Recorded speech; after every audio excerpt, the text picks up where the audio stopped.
ये शुद्धता का मतलब क्या है?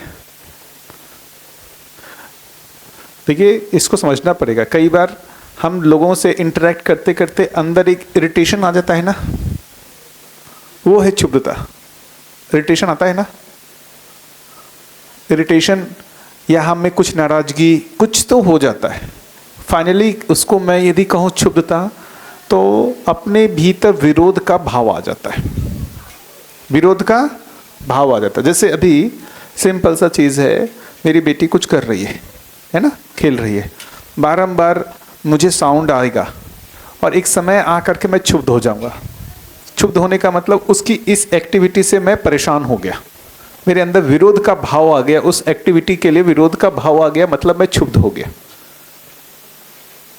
है ना।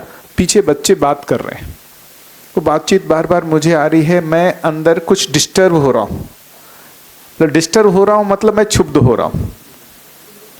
किसी एक समय जाकर के क्षुब्धता एक लिमिट से ज़्यादा हो जाएगी, मैं व्यक्त कर दूंगा, ये बच्चे लोग, तुम लोग चलो बाहर जाओ। होता है ना, ये है क्षुब्धता। मतलब जो भी चीज़ जो मुझे स्वीकार नहीं हो रही है, वो मेरे अंदर क्षुब्धता पैदा करती है। वातावरण की घटनाएं, कोई व्यक्ति का विचार, किसी का व्यवहार जो मुझे स्वीकार नहीं हो रहा है, वो मुझे क्षुब्ध कर रहा है। सिंपल सा चीज़ है, अभी जैसे मान लेते हैं कहीं युद्ध हो रहा है, यूएसए, इजराइल, ईरान, उससे हम कहीं ना कहीं क्षुब्ध हो रहे हैं ना। ये मैच आज है, कुछ आज है, हारेगी इंडिया तो क्षुब्ध होंगे कि नहीं होंगे? होंगे ना। लास्ट मैच हार जाते तो क्षुब्ध होते कि नहीं होते? हो जाता। क्यों? हमको वो स्वीकार नहीं है, हमको वो स्वीकार नहीं है। जो चीज स्वीकार नहीं है उसको हमको स्वीकार करना पड़ रहा है, ये क्षुब्धता है। यही ना है क्षुब्धता। हमारी ऐसी अपेक्षा नहीं है लेकिन घटित हो रही है वैसा, वो मेरे लिए क्षुब्धता का कारण बनता है। मुझे पत्नी का ऐसा व्यवहार नहीं चाहिए लेकिन पत्नी वैसा व्यवहार कर रही है, वो मेरे लिए क्षुब्धता है, नहीं है। मैं बाहर ट्रेन में जा रहा हूँ, एक आदमी ने चाय का कप पी करके नीचे फेंक दिया, मुझे ऐसी अपेक्षा नहीं है, उसने किया, मैं क्षुब्ध हो गया। ये कितने छोटी छोटी, भाई उसने अपना कप जो भी पिया फेंक दिया, उससे आप क्यों परेशान हो रहे हो? होते हैं कि नहीं होते हैं? ऐसे अनेक चीजें जिससे हमारे अंदर निगेटिविटी आती है, विरोध का भाव आता है, वो सब क्षुब्धता है। जहां भी विरोध का मतलब जो घटनाएं घट रही हैं, जो मुझे स्वीकार नहीं है लेकिन घट तो रही हैं, वो मेरे लिए सब क्षुब्धता का कारण है।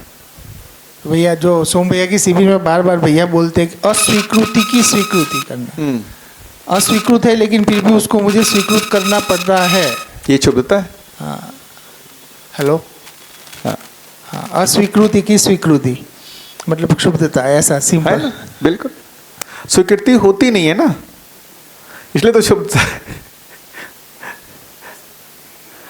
अस्वीकृति की बलपूर्वक स्वीकृति, बाहर कायिक वाचिक रूप में स्वीकार करना पड़ता है, मानसिकता में स्वीकार नहीं होता है।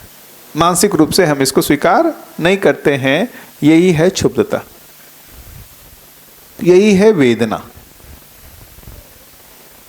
अस्वीकार के जो स्वीकार का दबाव है वही वेदना है, वही क्षुब्धता है। कर्म दर्शन में आया है, अस्वीकार के स्वीकार का जो दबाव है वही वेदना है। तो जितना हम ये कह रहे हैं, ये बेसिकली क्या हो रहा है, वातावरण के दबाव से कहीं ना कहीं, दबाव का मतलब जो मेरे अनुसार नहीं हो रहा है। दबाव का मतलब क्या? मेरे अनुसार जो हो रहा है वो दबाव है नहीं ना, जो मेरे अनुसार नहीं हो रहा है वही दबाव है। तो क्या वातावरण मेरे अनुसार होगा या अस्तित्व जैसा है उसके अनुसार मुझे अलाइंड होना है? हम क्या करते हैं, हम अपने चित्रण में जो वातावरण बनाए हैं उसके अनुरूप हम बाहर देखना चाहते हैं। होता नहीं है वैसा, होता नहीं है वैसा। अब यही चीज देखिए नागराज जी में कैसा होता होगा, उन्होंने पूरे अस्तित्व को देखा, जागृति क्रम को देख लिया, जागृति क्रम को देख लिया। जागृति क्रम में मानव ऐसा ऐसा भ्रमित होता है, ऐसी गलतियां करता है, अब हम गलतियां करते हैं, उनको क्या लगता होगा? ये तो है ही, अस्तित्व में ऐसा होने का प्रावधान है, काहे का क्षुब्ध होना?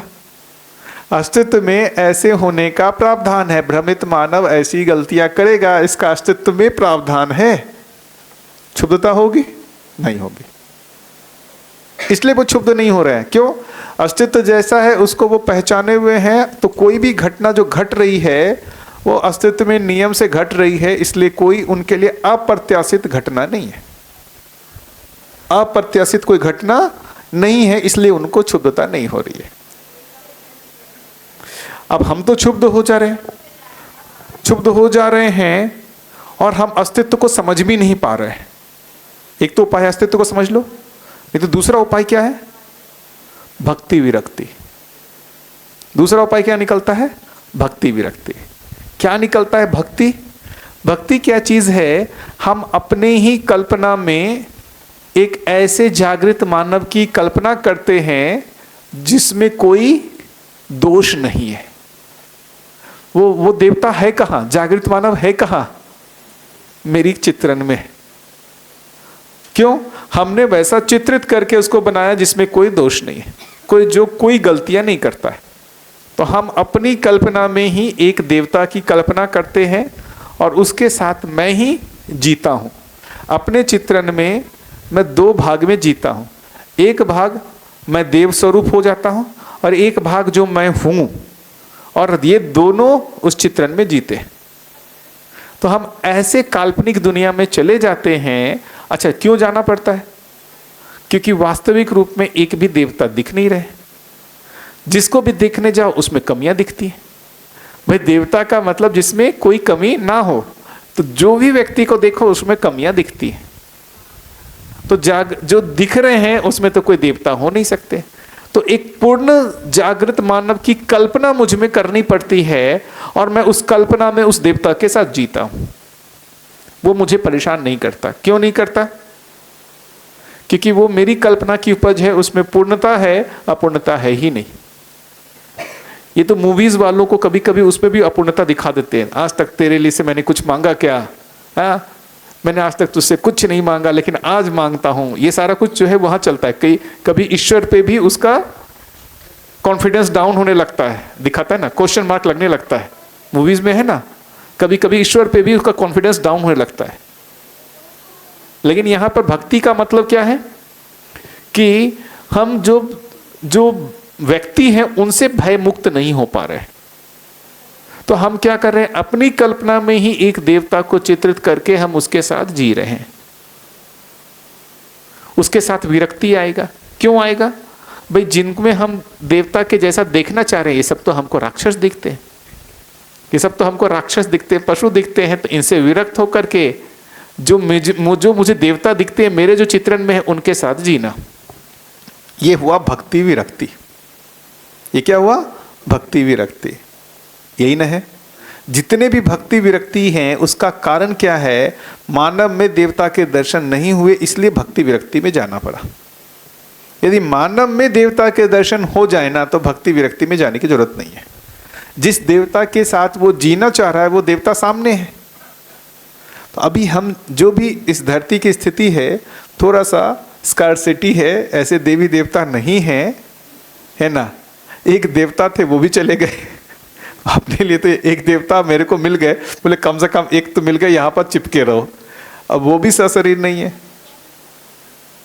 तो ये विश्वास करना पड़ेगा कि वो सशरीर नहीं है, जीवन रूप में तो है। और इसलिए नागराज जी ने जो कामना लिखी ना, भूमि स्वर्ग हो, मनुष्य देवता हो, धर्म सफल हो, नित्य शुभोदय। तो ये बार बार मानव को जो काल्पनिक देवी देवताओं को बनाना पड़ता है, उसको वास्तविक देवी देवताओं के दर्शन हो जाए।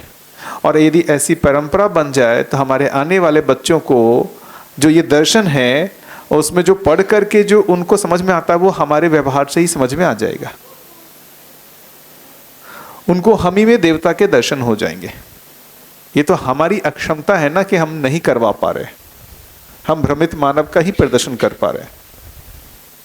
तो ये जो एक जितने भी कह रहे हैं, ये क्षुब्धता से बचने का जो उपाय क्या दिखता है? भक्ति विरक्ति। और भक्ति विरक्ति क्या है? कि जिनके साथ हमको दिख रहा है हम क्षुब्ध हो जा रहे हैं, उनको छोड़ के, उनसे विरक्त हो करके एक काल्पनिक संसार में चले जाना और उस काल्पनिक संसार में ही जीना। अब हम जिसको उस काल्पनिक संसार की आदत लग जाती है, क्या वो इस संसार में आना चाहेगा? इस संसार में आना चाहेगा? इतने सारे भक्ति परंपरा है ना, वो अपने में मगन है। आप उनके पीछे पड़े हो, वो तो किसी और के पीछे पड़े हुए। आप जिनके पीछे पड़े हुए हो वो तो किसी और के पीछे पड़े हुए हैं, है ना। अभी भी चल ही रहा है। हम जिनके पीछे भक्ति के लिए लगे हुए हैं वो तो किसी और की भक्ति के लिए लगे हुए हैं। संसार अभी किन्हीं है ना महापुरुष, उनके भक्ति के पीछे जा रहे हैं, वो किसी और भक्ति के पीछे जा रहे हैं। सारा रहस्य में चला जाता है, सारा रहस्य में चला जाता है। राम की भक्ति, कृष्ण की भक्ति, है ना, राधा की भक्ति, इसका कोई प्रमाण है क्या? कोई प्रमाण है वर्तमान में? एक हमको काल्पनिक ऐसे कैरेक्टर को बनाना पड़ता है जो पूर्ण है। लेकिन आपके जो काल्पनिक कैरेक्टर है आपको पूर्ण लगते हैं, संसार को नहीं लगते। आप राम का कैरेक्टर यदि हिंदू नहीं है, किसी को जाके सुनाइए, उनको तो लगेगा कि यार ये तो क्रूर आदमी है, इतने लोगों का वध किया। कृष्ण तो क्रूर आदमी, इतने लोगों का वध किया। भाई हम आस्था रखे हुए तब ना हम उनको वैसा देखते हैं। जो आस्था नहीं रखे हुए हैं वो क्या देखेंगे? वो क्या देखेंगे?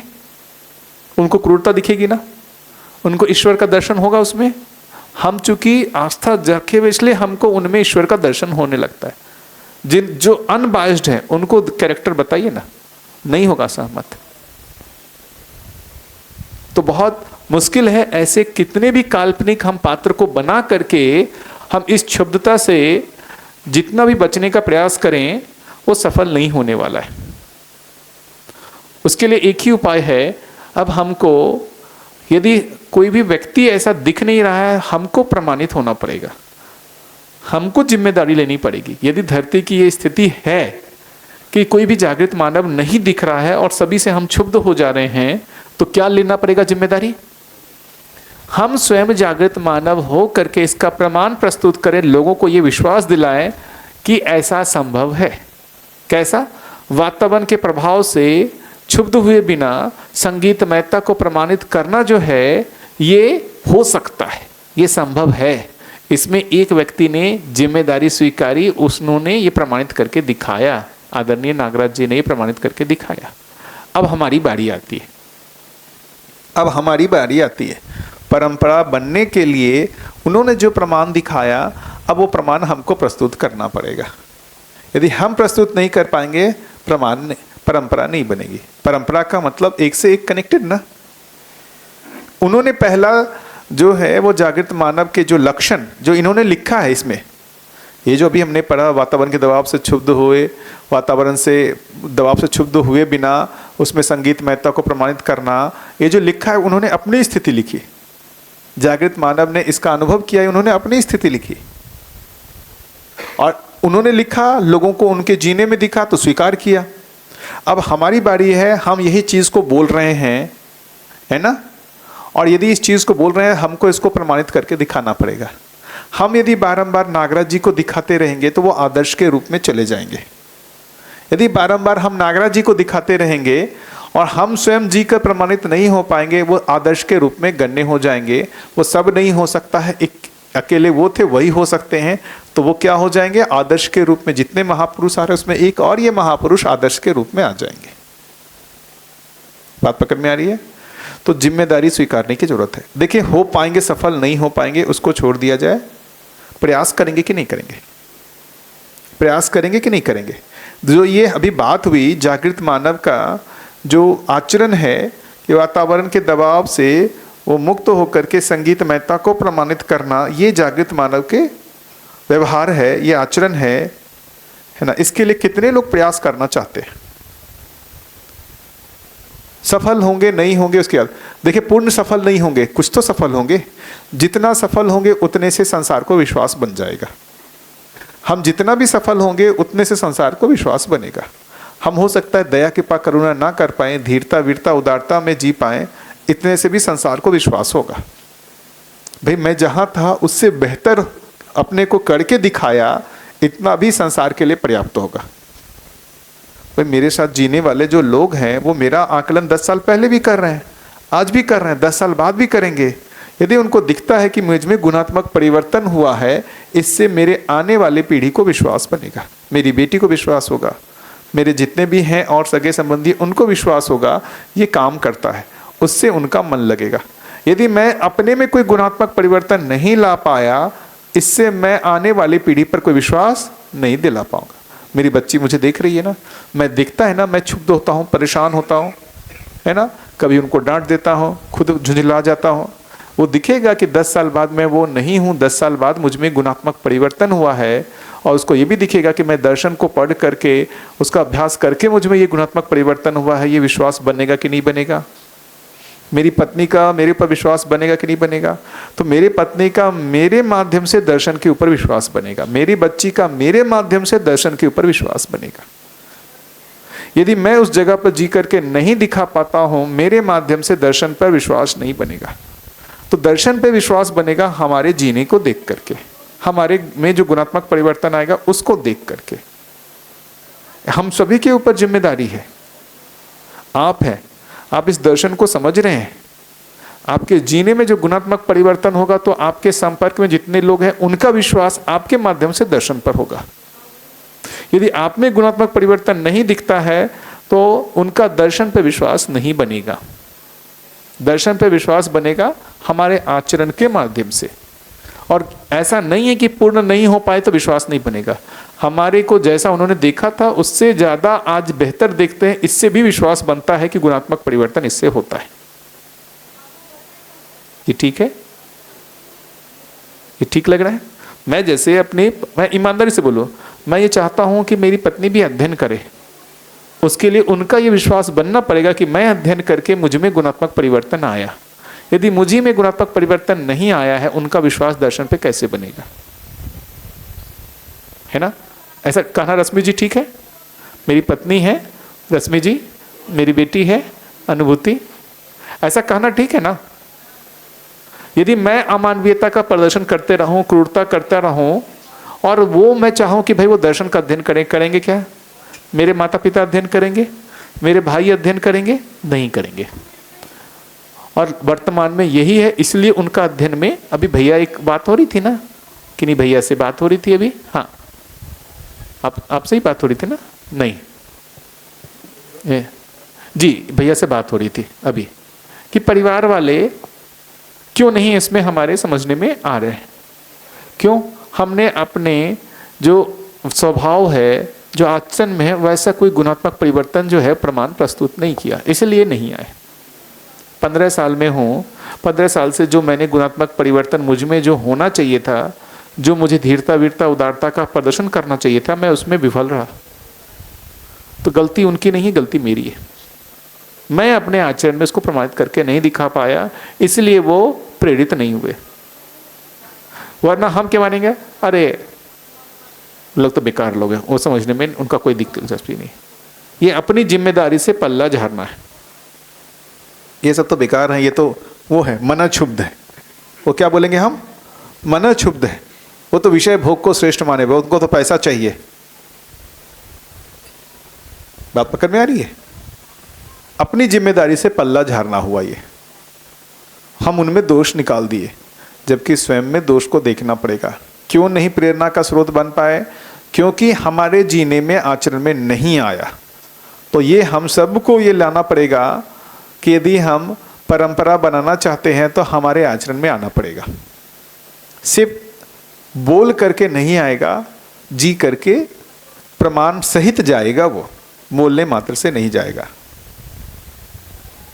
हमको जी करके उसको दिखाना पड़ेगा।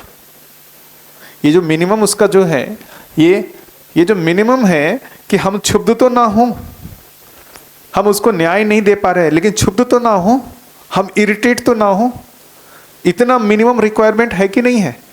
इतने दिखेगा, अरे यार ये इतना परेशान क्यों नहीं रहा है, बहुत टेस्टिंग चलेगी, बहुत टेस्टिंग चलेगी। अच्छा ये एक्टिंग कर रहा है, अंदर में तो इसका चल रहा होगा, दूसरे तरफ से आपको चीटी काटेंगे।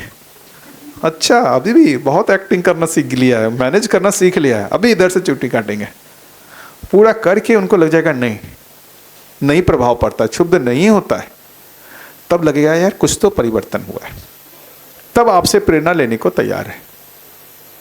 बात पकड़ में आ रही है?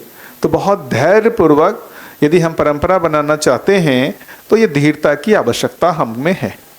मैं ही बीच बीच में डिस्टर्ब हो जाता हूँ, मैं क्या उनके लिए प्रेरणा का काम बनता हूँ। बोलना आसान है, जीना उससे कई गुना ज़्यादा टफ है। बोलना आसान है, जीना बहुत टफ है।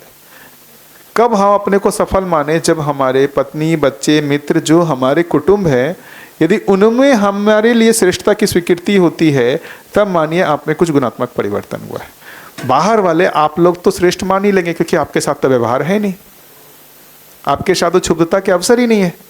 आपके साथ तो क्षुब्धता के अवसर है कहाँ? हमारा इंटरेक्शन सिर्फ दर्शन को लेकर के है, साथ में जीना तो है नहीं।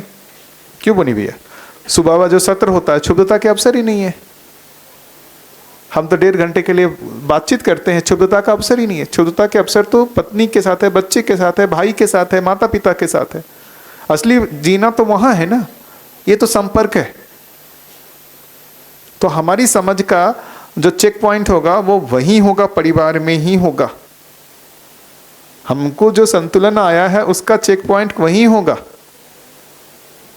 हम क्या सोचते हैं कि इन लोग बेकार हैं, हमको पहचानने वाले जो श्रेष्ठ लोग हैं वही हमारे योग्यता को पहचान सकते हैं, ये लोग नहीं पहचान सकते। लेकिन मजेदार बात कहूं, कोई कितना भी भ्रमित क्यों ना हो, वो श्रेष्ठता को पहचान ही लेता है, वो श्रेष्ठता को पहचान ही लेता है। मेरी बेटी, हम लोग जब अमरकंटक रहना शुरू किए, इनसे पूछो कि भाई सबसे श्रेष्ठ कौन है? अम्बा बुआ, बुआ दादी बोलती है। इसको पहचान हो गया, ये श्रेष्ठ है। अपने को लगता है ना कि ये तो छोटी मोटी क्या ऑब्जर्व करेंगे, इसको पहचान में आ जा रहा है उसके आचरण, कार व्यवहार से कि ये आदमी श्रेष्ठ है। बच्चे को पहचान में आता है। बीनी छोटी थी, उसको समझ में आता था कि जो है बाबा जी जो है श्रेष्ठ है।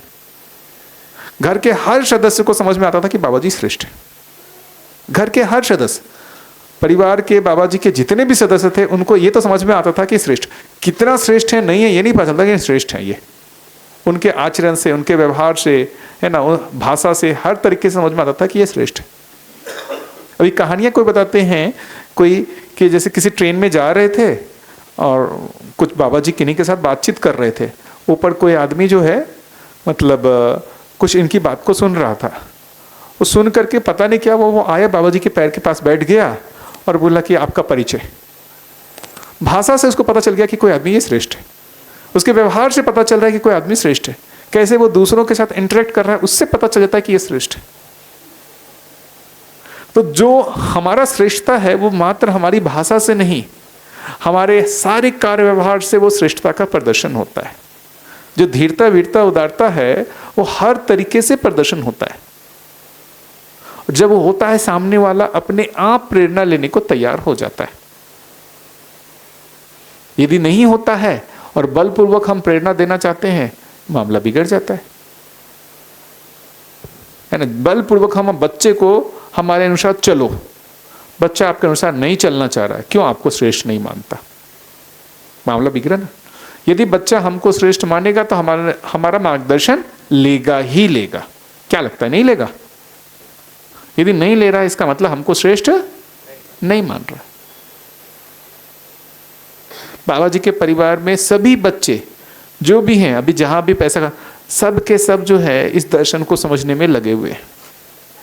सब के सब, उनके बहुएं दोनों, सभी दर्शन को समझने में लगे हुए हैं। अमरकंटक में चल रहा है ना कंटिन्यूसली अध्ययन, मैं तो देख रहा हूं। जो बड़ी बहू है, छोटी बहू है, बच्चे हैं, सब के सब अध्ययन को करने में लगे हुए हैं। क्यों करने में? श्रेष्ठता को पहचाना है तभी तो करने में लगे हुए। और सबसे क्लोज रहे हैं वो। ये तो बाद में लोगों को लगने लगा, उनको पूछो तो ये बाकी लोगों को विशेष लगते हैं, हमको तो, हमारे तो जो है पिताजी है, हमको तो विशेष लगते नहीं है। लेकिन श्रेष्ठता पहचान में आती है। ठीक है ये? तो ये जो चीजें हैं, इसको अपने को समझना पड़ेगा कि हम कहां कहां क्षुब्ध हो जाते हैं और उसका रीजन क्या है। कहीं ना कहीं हमारे में ये सब है, कहीं ना कहीं हमारे में ये सब है, कुछ तो है ये, या तो वृत्ति क्षुब्ध है, चित्त क्षुब्ध है, बुद्धि क्षुब्ध है, कुछ तो है मामला। अभी मैं जो प्रॉब्लम फेस कर रहा हूँ, ईमानदारी से बताऊँ, दर्शन में जो बाकी लोगों के साथ जो भी मैं प्रॉब्लम फेस कर रहा हूँ, मैं इस जगह पे फेस कर रहा हूँ, चित्त क्षुब्धता और वृत्ति क्षुब्धता के, है ना। आप लोगों के साथ 2-4 साल बाद फेस करूंगा। अभी आप दर्शन को अच्छे से पढ़ लेंगे, सब कुछ कर लेंगे, आपका भी तर्क डेवलप हो जाएगा, तो अब आप अपने तर्क को श्रेष्ठ, मैं अपने तर्क को श्रेष्ठ, फिर हम बातचीत करेंगे, क्षुब्ध होंगे। अभी आपने उसको नहीं किया है, इसलिए आप में वो क्षुब्धता नहीं आई है। आप पकड़ में आ रही है? लेकिन 2-4 साल बाद अच्छे से पढ़ लेंगे बुक को, अब हमारी बातचीत इतनी आराम से नहीं होगी। अब क्या होगा? क्षुब्धता के साथ बातचीत होगी, क्योंकि हमारा तर्क श्रेष्ठ तो हमारा तर्क श्रेष्ठ। ये बात पकड़ में आ रही है कि नहीं आ रही है? तो ये प्रॉब्लम तो मैं फेस कर रहा हूँ, उस पर मैं ध्यान रखा हुआ हूँ। मैं भी व्यक्त होते समय कई बार क्षुब्ध होता हूँ, तो मैं उसमें ध्यान रखता हूँ ऐसी क्षुब्धता ना आए, ऐसी क्षुब्धता ना आए, इस पर मैं ध्यान रखता हूँ। इसलिए कहा कि 7 दिन में मैं इसका अभ्यास करूँगा। आप में से कोई कुछ बोले तो मैं क्षुब्ध, अरे चुप रहो यार, तुमको नहीं पता है, मुझे पता है, ऐसा मेरे अंदर भाव ना बने, इसके लिए मैं हमेशा सतर्क हूँ। क्षुब्धता हो जाती है, मैं अपनी बात कहूँ, मैं भी क्षुब्ध हो जाता हूँ। बातचीत करते करते कहीं ना कहीं मुझे वो हो जाता है कि भाई उनका तर्क जो है मुझे लगता है कि नहीं, छोटा है, गलत तर्क दे रहे हैं, मेरा तर्क सही है। क्या मुझे अनुभव हो गया कि मैं इन सब क्षुब्धताओं से मैं मुक्त हो गया हूं? मुझे तो नहीं दिखता। हाँ, लेकिन इस पर ध्यान जाता है तो इसका जो अपने ऊपर प्रभाव होता है उससे हम मिनिमाइज कर सकते हैं। पूरा मुक्त नहीं हो सकते, लेकिन इसको मिनिमाइज तो कर सकते हैं। ये ठीक है। व्यवहार में भी जो क्षुब्ध हो जाते हैं उसको मिनिमाइज कर सकते हैं, है ही ना। आज भी सुबह क्षुब्ध हुए, अनुभूति उठ नहीं रही थी, मम्मी उठाई जा रही थी, इसको नहीं उठ रही थी। अब लगा अपने पास क्या है, एक ब्रह्मास्त्र है, डांटा कस करके उठ गई, है ना। फिर उसमें देखा कि मैं क्षुब्ध हुआ कि नहीं हुआ, मैं क्षुब्ध हुआ कि नहीं हुआ, मैं अंदर से परेशान हुआ कि नहीं हुआ। तो मैं बहुत सारे समय, अब मैं जब भी करता हूँ ना, तो मैं बच्ची को जो भी है, जो लगता है कि ये नहीं सुन पा रही है, अब जो भी रीज़न हो मैं उस पर शोध ही कर रहा हूँ कि क्या है।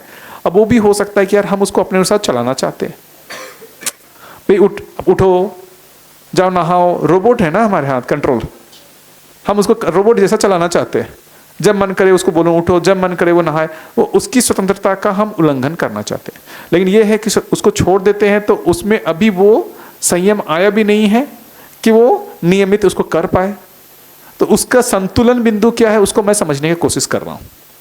उसका संतुलन बिंदु, छोड़ देना भी समाधान नहीं दिखता है ना, और पूरी तरीके से मैं उसको शिष्टता पूर्वक बोल रहा हूँ तो भी नहीं पता चलता है। तो कहीं पर भाषा, भाव, भंगिमा को करना ही पड़ता है। जब मैं करता हूँ तो मैं अपनी वाइफ को थोड़ा सा आंख मारता हूँ, ये प्रदर्शन कर रहा हूँ, अंदर नहीं है प्रॉब्लम, प्रदर्शन कर रहा हूँ क्योंकि मुझे अभी और नहीं दिख रहा है कि ऐसा इस विधि से करने से वो सुनेगी, इसलिए मैं ऐसा प्रदर्शन कर रहा हूँ, अंदर मुझे प्रॉब्लम नहीं है।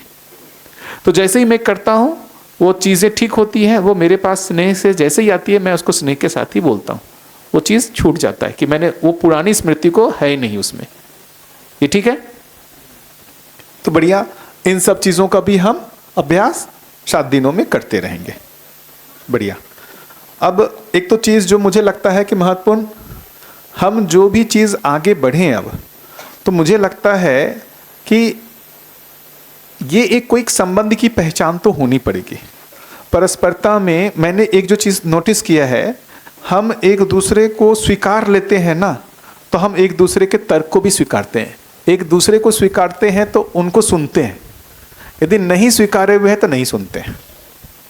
स्वीकृति का बहुत बड़ा रोल है। यदि मैंने आपको स्वीकारा हुआ है तो आपकी तर्क को वैल्यू दूंगा, आपके विचार को सुनूंगा। यदि आपको नकारा हुआ है, आप मुंह खोलते के साथ ही मैं उसको कट करने की कोशिश करूंगा। यदि आपको मैंने नकारा हुआ है तो आप जैसे ही बोलेंगे मेरे अंदर यही चलेगा कि इसको कैसे गलत साबित करना है। यही होता है ना। तो एक तो मुझे लगता है हम आगे बढ़ रहे हैं, उसमें हमारे आपस में एक दूसरे के लिए कुछ एक संबंध की स्वीकृति आवश्यक है। यदि संबंध की स्वीकृति नहीं हुई है तो फिर संवाद करना मुश्किल है। अब वो संबंध की जो स्वीकृति होगी ना, वो ये नहीं होगी, गुरु शिष्य वाला नहीं होगा, गुरु शिष्य वाला नहीं होगा। ये जो संबंध की स्वीकृति होगी उसमें कोई मित्र, भाई, काका, चाचा, आयु के हिसाब से उस संबंध की स्वीकृति होगी। जैसे मतलब कल अंकल जैसे ही आए तो मैंने आपके साथ जो है वो अलग संबंध है, मैंने उस संबंध को स्वीकार करके उसका प्रदर्शन भी किया, तो वो उस संबंध के साथ हम आपके साथ बातचीत करेंगे। क्या संबंध के साथ है? भाई आप मेरे काका के समान हैं, यहाँ संबोधन काका। तो जो भी हो, ये बातचीत होने के क्रम में भी हमारे में जो संबंध की स्वीकृति है कि आप मेरे काका हैं और आप में भी वही भाव मेरे लिए हो और मुझ में भी वही भाव हो। यदि ये भाव की स्वीकृति आप में भी हो गई, मुझ में भी हो गई ना, अब हम किसी भी मुद्दे पे बातचीत करने को तैयार है। कोई भी मुद्दा हमारे में टकराएगा नहीं, कितने भी हो सकते हैं। मैंने इसको करके देखा है। कोई भी मुद्दा आ जाए, यदि हमारे संबंध की स्वीकृति हो गई है ना, अब कोई भी मुद्दा, कितना भी सेंसिटिव मुद्दा क्यों ना हो, जो हमारे बीच में टकराहट का कारण बन सकता है, नहीं बनता है। यदि संबंध की स्वीकृति नहीं बनी है, उस संबंध की स्वीकृति के बिना यदि हम संवाद करने जाएंगे, टकराहट होगी। तो पहली बात तो हम आपस में एक दूसरे के साथ संबंध को स्वीकार लें, और वो संबंध गुरु शिष्य नहीं होगा, टीचर स्टूडेंट नहीं होगा। वो संबंध ऐसा कुछ मित्र, भाई, बहन, काका, जो भी कहें यही संबंध होगा। उसमें धीरे धीरे हम अभी 6-7 दिनों में उसको और स्थिर कर लेंगे, है या नहीं है। मैं इसलिए संबोधन भी करता हूँ, मैं उसमें संबोधन भी करता हूँ। आपको ये ध्यान होगा, मतलब मैं दशरथ अंकल कहता था हमेशा, उसमें दशरथ अंकल, मैं भैया नहीं बोल सकता। आयु के हिसाब से मैंने जो संबंध को पहचाना, अंकल के रूप में पहचाना है, अंकल के रूप में पहचाना है। मैं बार बार संबोधन कर रहा हूँ, क्यों? ताकि वो भी मेरे को उस पुत्रवत स्वीकार करे। अब हमारा जो संबंध का जो स्वीकृति हो जाएगा, अब हम बातचीत करें, कितने भी सेंसिटिव मुद्दे पे बातचीत कर सकते हैं। तो बार बार मैं जो संबोधन आप लोगों को करूंगा, वो संबंध भाव के साथ है, वो शिष्टता से है, मात्र शिष्टता के लिए नहीं है, वो भाव के साथ है। मैंने कई भैया को अंकल बनाया है, जिनको मैं पहले भैया बोलता था, मैंने उनको अंकल बनाया है। धीरे धीरे धीरे उनको वो भाव पहुंच गया, वो भी मेरे को उसी भाव से करते हैं, और बहुत मुझे तो आराम लगता है उसमें। मुझे वो परस्पर ऐसा लग जाता है, जिनको भी मैंने अंकल कहा उनको मेरे भाव पहुंच जाते हैं, ऑटोमेटिक उनमें ये भाव आ जाता है कि मेरे को वो संरक्षण देंगे। भाई पुत्रवत हो गया ना, संरक्षण देने की जिम्मेदारी आ गई ना, मैं आपके पुत्रवत हो गया, अब आपकी जिम्मेदारी बन गई मेरे को संरक्षण देना, मेरी गलतियों को माफ करना अब आपकी जिम्मेदारी बन गई। मेरी गलतियों को माफ करना अब जिम्मेदारी बन गई ना। ये जो भी एक अभिभावक है, वो एक पद है जहां पर हमारी गलतियों को माफ करना आपकी अब जिम्मेदारी बन जाती है, और वो आयु के हिसाब से है भी। मैं क्या संबोधन कर रहा हूं आपको, मैं अपनी अनुभूति को तो नहीं संबोधन कर सकता ना, आयु के हिसाब से मैं उसको सेट करता हूं, और वो भाव सहित है, वो भाव सहित। अब जैसे गिरीश भैया, इनके साथ भैया का होगा, भाई संबंध का होगा, मित्र संबंध का होगा। आपके साथ जो होगा वो काका संबंध होगा, अंकल संबंध होगा। तो इसके हिसाब से मेरे लिए भी आसान हो जाता है, मेरी पत्नी को वो संबंध की पहचान कराना, अनुभूति को वो संबंध की पहचान कराना आसान हो जाता है।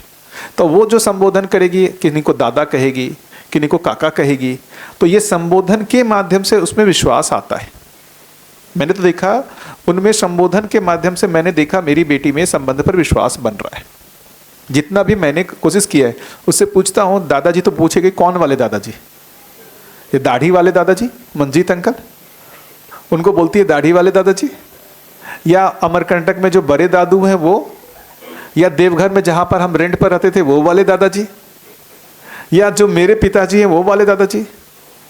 तो वो दादाजी नाम से उसको ये समझ में आ गया कि ये एक कोई है जिससे संबंध की पहचान है। तो संबोधन के माध्यम से बच्चों में संबंध की पहचान होते हुए मैंने देखी है। तो मैं खुद क्या कोशिश करता हूं कि मैं सही संबोधन करूं, जिससे मैं संबंध की पहचान उनमें भी करा पाऊं, उनमें भी मेरे लिए हो, और इसके माध्यम से मैं अपने परिवार को भी संबंध की पहचान करा पाऊं। ऐसे संबंधों की पहचान हो जाती है तभी संवाद होता है, वरना संवाद नहीं होता। वरना संवाद नहीं होता। फिर हम जज करते रहते हैं, जजमेंटल हो जाते हैं एक दूसरे के लिए। संबंध की पहचान हो गई। मेरी पत्नी कितना भी जजमेंटल होंगी, है तो मेरी पत्नी, मैं उनका पति ही रहने वाला हूं। कितना भी जज करते रहे, वो संबंध तो नहीं टूटता ना। अब हम आप में संबंध को स्वीकार लिया, मैं कितना भी आपको जज करूं या आप मेरे को जज करें, ये संबंध तो यथावत बना रहेगा। इतना ही होगा, जिस मुद्दे पर अभी हम एक मत नहीं हो पा रहे हैं, उस मुद्दे पर हम बातचीत नहीं करेंगे, देखेंगे कि कब हम बातचीत कर पाए, लेकिन हमारा आपस का जो स्नेह है वो बना हुआ रहेगा, स्नेह यथावत बना रहेगा। व्यवहार में जो हमारा एक दूसरे के साथ जो आत्मीयता है वो यथावत बना रहेगा, वो नहीं टूटेगा। तो ये मिनिमम हम तो गेन करके जाए ना। मिनिमम गेन तो हमारा ये है कि हम एक दूसरे के साथ उस व्यवहार को स्थापित कर पाए, उस संबंध को स्थापित कर पाए, और लाइफ में जब भी एक दूसरे का स्मृति करें हमको वो सुख मिले, जब भी मेमोरी में आए हमको वो सुख मिले, जब भी प्रत्यक्ष में हम मिले हमको वो सुख मिले। और गुजरात में तो मैं देखता हूँ आत्मीयता बहुत ज़्यादा दिखती है मुझे। मतलब मैं देखता हूँ जो भी मैं संबोधन करता हूँ वो बहुत जल्दी लोग उसको वो करते हैं, एक्सेप्ट करते हैं। बिहार में थोड़ा सा मुश्किल है, क्योंकि बिहार में थोड़ा हीनता ज़्यादा है।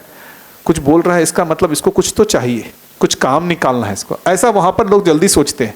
यहाँ पर लोग जो है बहुत जल्दी उस आत्मीयता को स्वीकारते हैं, क्योंकि बहुत सारे लोग वहाँ आते हैं, क्या नाम है, अमरकंटक में, और मैं जिस तरीके से उनको प्रस्तुत होता हूँ बहुत जल्दी कम्युनिकेट होता है उनको। ये मुझे बहुत अच्छा लगा कि यहाँ पर एक जो संबंधों की पहचान और उसका एक बेटर दिखा है। अभी वो तो आप लोग ज़्यादा बताएंगे, मैं बिहार का तो बिहार का बताया, वहाँ तो आप बोलो तो वो लगेगा अच्छा कुछ तो इसको है, मतलब कुछ उसमें लाभ दृष्टि, हित दृष्टि, प्रिय दृष्टि यही ढूंढेंगे, न्याय दृष्टि को वो नहीं ढूंढते। यहाँ मुझे लगता है कि नहीं, वो न्याय दृष्टि बहुत जल्दी पहचानते हैं।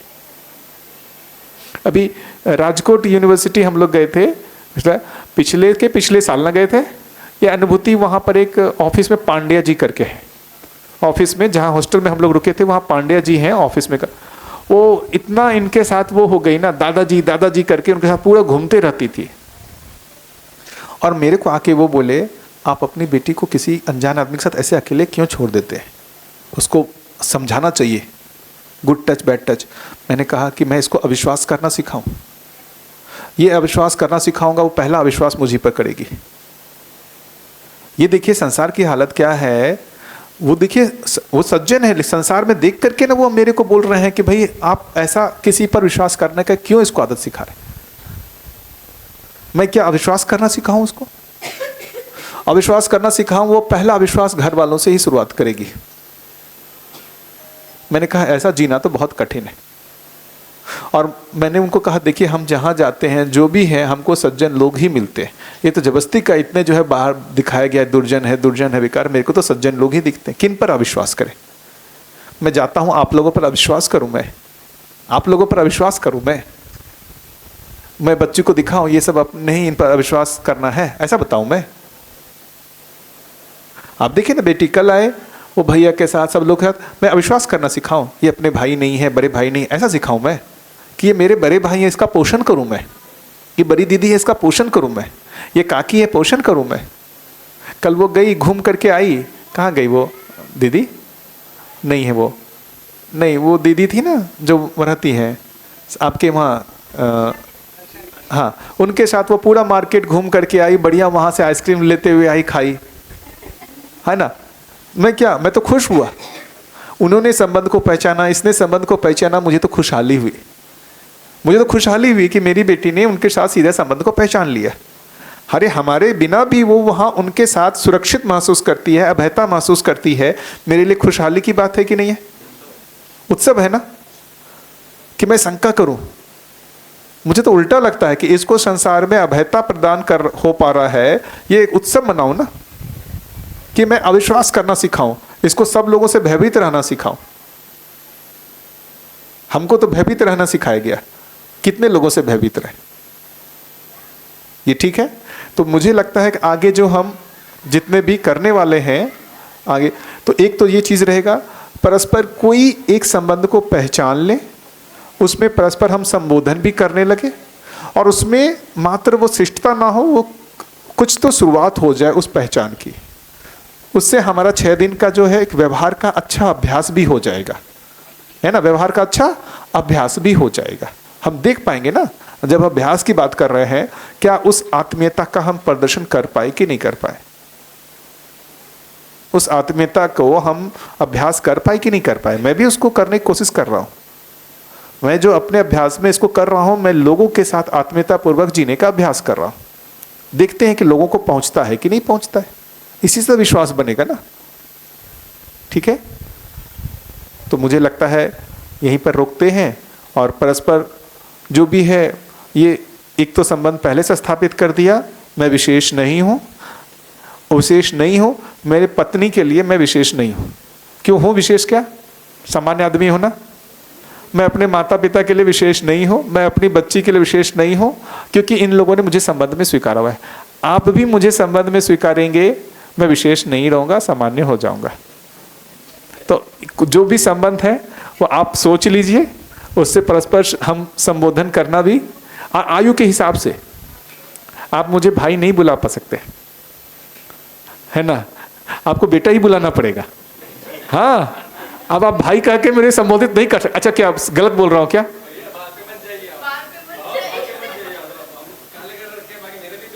हाँ, तो आपको भी मैं बोल रहा हूं कि आप भाई बोलिए मुझे। वो दिखता है ऐसे, बाल से थोड़ी दिखता है ना। तो रोक लेते हैं, 2 बजे मिलेंगे ना। अच्छा, दोनों तरफ से स्वीकार हो जाए ना भाई, आप मेरे को भाई, मैं आपको दीदी, ये दोनों तरफ से स्वीकृति हो गया, मामला खत्म। आप मुझे भाई, मैं आपको जो है काकी बोलता रहूं, तो यदि अब ये ठीक नहीं होगा ना, अनुभूति कंफ्यूज होगी कि क्या बोलना है, दादी बोलना है कि काकी बोलना है। मैं हर जगह वो है सिचुएशन। अभी क्या है, जैसे मान लेता हूं मैं BR अग्रवाल है ना, मैं उनको BR भैया, उनके बेटे को भी सूर्यकांत भैया। अब ऐसा कैसे चलेगा? अनुभूति सोचेगी किसको काका बोले, किसको दादा बोले। अब मैं हो गया कि BR चाचा बोला और ये सूर्यकांत बोला, तो इनको समझे काका बोलना है, इनको दादा बोलना है। वो निश्चितता होगी ना, होगी कि नहीं होगी? बढ़िया।